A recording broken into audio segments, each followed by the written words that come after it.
Hello, my name's Laura Pryor and I'm a project manager at the Combined Authority working on social housing decarbonisation waves 1 and 2. Following the announcement of funding for wave 1 in August 2021, Liverpool City Region and 8 registered providers worked in partnership to submit a bid to the Department for Business, Energy and Industrial Strategy. Following this bid, the LCRCA consortium was awarded £11.1 million worth of funding to retrofit social housing properties in the city region. The main project outputs are shown on the slide for your information. LCRCA was the accountable body working with, amongst others, Dane, Onward and Magenta housing associations, who you'll hear from next. As you can imagine, we learned a lot from our experiences on Wave 1 and have taken these lessons forward into SHDF Wave 2.1. We'd like to share with you some of the things we've learned that have shaped decision making on fabric measures in Wave 2. Hi, I'm Chris Roberts, Sustainability Manager for Dane Housing. I've been asked to speak to you today about Dane's SHDF Wave 1 programme and the new SHDF Wave 2 programme we've recently embarked on. A little bit about Dane Housing. Dane Housing are based in the northwest. We currently have 13,500 homes across Merseyside and Cheshire. We employ almost 600 people and we provide services to over 30,000 customers. An overview of our SHDF Wave 1 project. We picked 44 off-gas flats in Greasby. The primary source of heating for these flats was old-style electric storage heaters. The reason that we picked these properties for our SHDF Wave 1 project was because they was our worst performing stock, EPC bands D to E. Again, on the initial surveys, the measures that were selected were external wall insulation. Due to the new external wall insulation, we had to bring the windows into the outer plane of the insulation to prevent thermal bridging, so we decided to renew the windows and doors at this time. We also decided for the heating source, obviously the old style electric storage heaters weren't very economical, and that was some of the complaints we'd had from customers, so we decided to try something new to Dane, which was the ground source heat pumps from Kenza. And again, just to tidy it all up, there was some enabling works, like we had to extend roof lines and new rainwater goods and alike to be able to complete the works. The total cost of the project was 2.1 million and the average cost per property was £47,000. The lessons we learned on our SHDF Wave 1 project were obviously numerous, but some of the highlights, the enabling works, again, much more involved than we initially envisioned.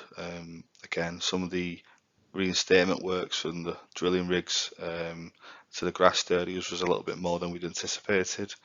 Again, extending the roof lines, rainwater goods, bringing the windows out to the outer plane. These are all things that we'd obviously been told about, but we didn't have couldn't quantify the cost or actually what was involved in doing it. So that was a bit of a shock, and again, something we definitely need to consider if we was going to do something similar or another scheme.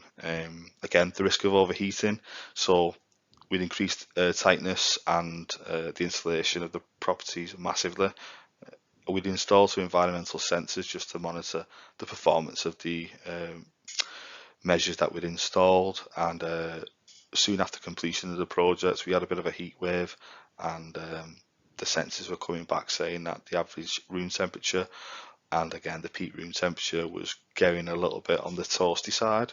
So again, we consulted with customers, and again they said that luckily, because we'd installed the new windows and stuff like that, they'd managed to keep themselves comfortable and it wasn't that much of an issue.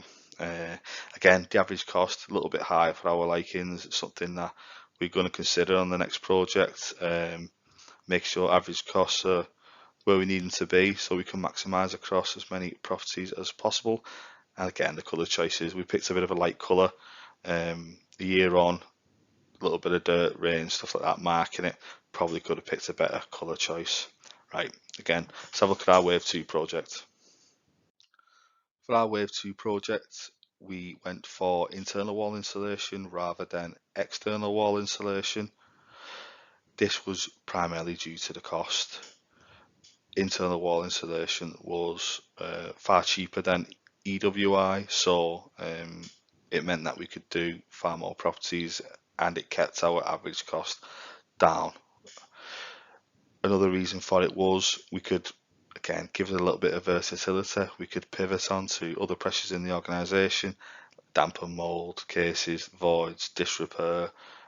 We have a lot of properties in the area, and then again, people could refer these properties to us for numerous reasons, and we could just kind of put that into the project. Another reason that we picked the IWI was reduced risk. On the Wave 1 project, we was rained off for a couple of weeks, so with the IWI, this has kind of been mitigated because everything's internal, it's not weather dependent, so that was a big plus for us as well. And again, a greater outcome. Some of the money that we saved versus EWI, we was able to put solar panels on the property and keep it in the cost cap, and that would give us a greater outcome on the SAT rating. So again, I hope you've enjoyed our presentation. Thanks very much. Hi, I'm Christopher. Hello, I'm Simon McLachlan, Senior Project Manager for Energy Efficiency and Zero Carbon at Magenta Living.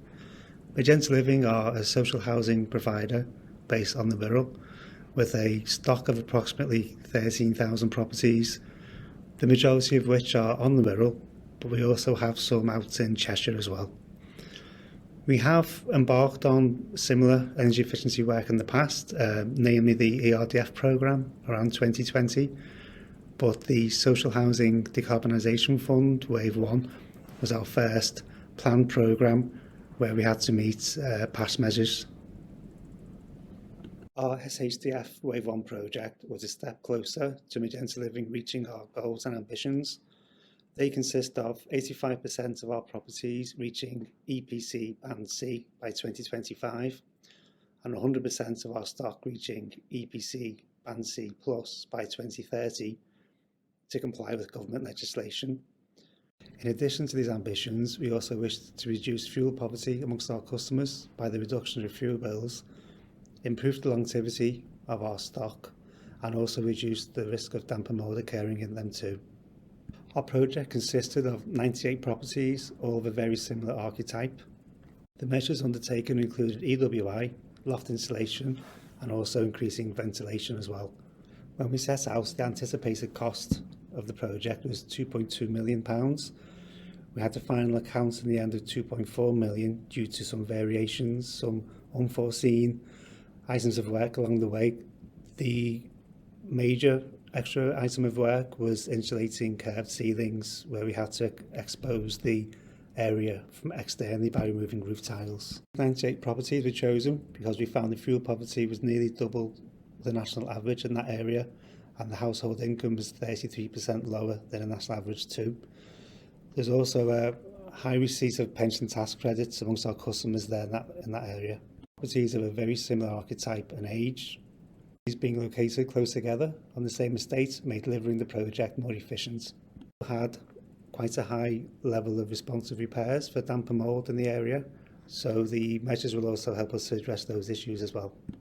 When the properties have been selected, we had past assessments undertaken, which led to past designs for us to look at the type of insulation that would be suitable for those properties. With the properties being solid wall, we decided on EWI, with less disruption to our customers as opposed to IWI, and also there's the benefits of increasing the aesthetic appearance of the properties too. Our lessons learned from Wave 1 include commencing customer engagement earlier on in the programme and providing them with a work schedule individual to their property so they can see a timeline and what to expect along the way. And to also empower our customers with more involvement. Decisions such as colour of materials, for example, and also for us to provide more education. Our lessons learned for contract management include having a more thorough pre-start process to test out our expectations and quality standards we'd like to see from the contractor right from the outset, with regular meetings being undertaken throughout the delivery of the work. Regular site visits will be made to monitor quality and relate that quality back to the design. Lessons learned at Wave 1 and then the independent audit we had undertaken of the project We will compile a technical checklist by archetype that can be run through at handover stage to ensure all licenses have been completed and meet our quality standards. We also want to implement a live tracker between us and the contractor to monitor any issues, queries and progress in real time for the duration of the project. For Wave 2.1, we will monitor and reinforce our contractor's commitment to social value within the contract to ensure the outcomes benefit our communities. Our Wave 2 project consists of 161 properties. 40 of those properties are on the same estate where we carried out the work for Wave 1, so they've been direct awarded to that contractor and are now complete. Moving forward from there, we're close to appointing a contractor for the remaining 121 properties that consist of various measures. The measures for Wave 2 consist of EWI and CWI due to different archetypes. We have bungalows with cavity wall construction, and we also have properties very similar archetype and age to Wave 1 for which we've chosen EWI. With also 4 zero carbon pilot properties where we will extract and refill the CWI, install air source heat pumps and new roofing along with integrated solar panels.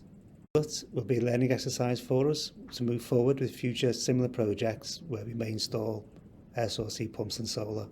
At this early stage of Wave 2.1, we have already started to engage with our customers and colleagues to keep them in the loop of what our plans are moving forward.